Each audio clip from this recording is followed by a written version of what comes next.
Graham Dargy here with another 5-minute photography. Today we're talking about metering. Inside the camera there's an exposure meter or a light meter, and every time you look at a particular scene, the camera is reading or interpreting the light from that scene and trying to help you find the right settings to get a good exposure. Most cameras have 3 main modes for the meter. We'll talk about each of those in this video. What I'm going to do in this video is shoot the same scene with the different metering modes so you can see how the camera might interpret it differently.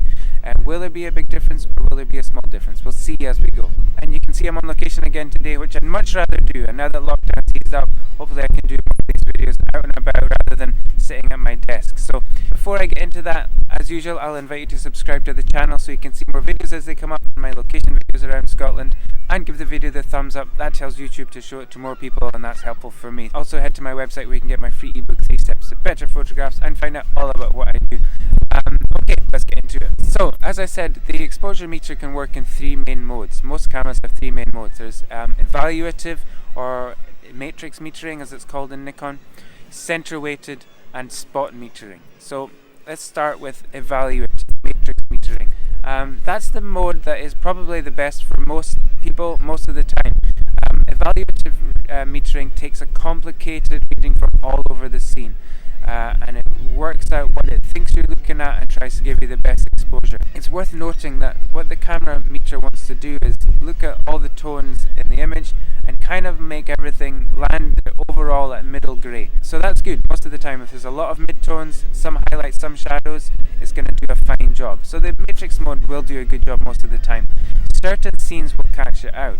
If there's a lot of dark tones in the scene, it wants to make that middle grey, so it's going to overexpose those dark tones, make them too light.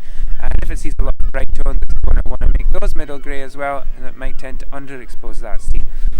So as you work more with your camera and with that mode, you're going to start to get used to that and begin to anticipate what it's going to do.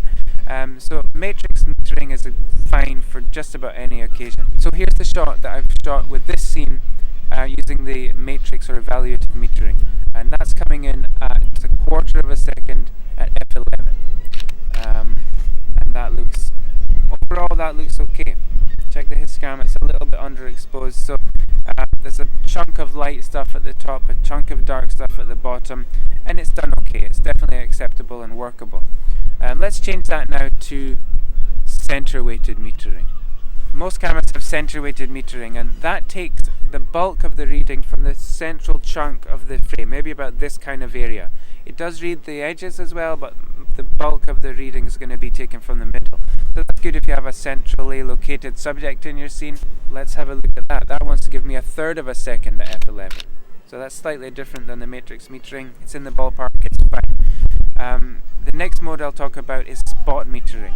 Spot metering is the most accurate, you can say, whereby it takes a reading from a very small point, 1.5–2% of the size of the frame. So you can place the spot anywhere in the frame. It follows the autofocus point that you've got selected. So if you've got it right in the middle, it's just going to meter from that point in the middle, or if you wanted it to meter from someone's skin tones, you can just put it on their face and it will take a reading from that. So it's good for portraits, or it's good for taking a very specific reading from a very specific thing within your frame. So generally portraits or subjects where the background is a different tone than the subject. So if you had a very bright background or a very dark background, it might be good to use the spot meter to read off the subject specifically. So here I've changed the mode to spot metering, and with the autofocus point in the middle of the frame, it's going to read off that sort of cliff over there, and that's giving me almost half a second with f11. But if I change where the autofocus point is, I need a second to move that up onto the lighthouse, that's now giving me a fifth of a second at f11. So it's a completely different reading, and for sure it's more accurate for the lighthouse, a little bit dark for the rest of the scene. So again, spot metering is very accurate for a particular thing in the frame. Okay, in summary, I would say evaluative matrix metering is best most of the time for most of the people, for most of the situations. If you're going to be shooting portraits, why not experiment with spot metering? Just get the autofocus point on someone's face and the camera's going to read from that skin tone. That's a good thing to do. but don't forget to change it back. Okay, if you're used to using evaluative or matrix metering and you change it to spot metering, don't forget to change it back immediately once you finish, because you'll be spot metering for the rest of time and your exposures will be all over the shop. You won't necessarily realize why. There you go. I hope that helped and give you something to go on there. Thank you for watching. Don't forget to subscribe to the channel, give the video the thumbs up, it really makes a difference for me. Check out my website grahamdargy.com where you can get my free ebook 3 Steps to Better Photographs. Thanks for watching, be kind, enjoy your photography. I'll see you out there.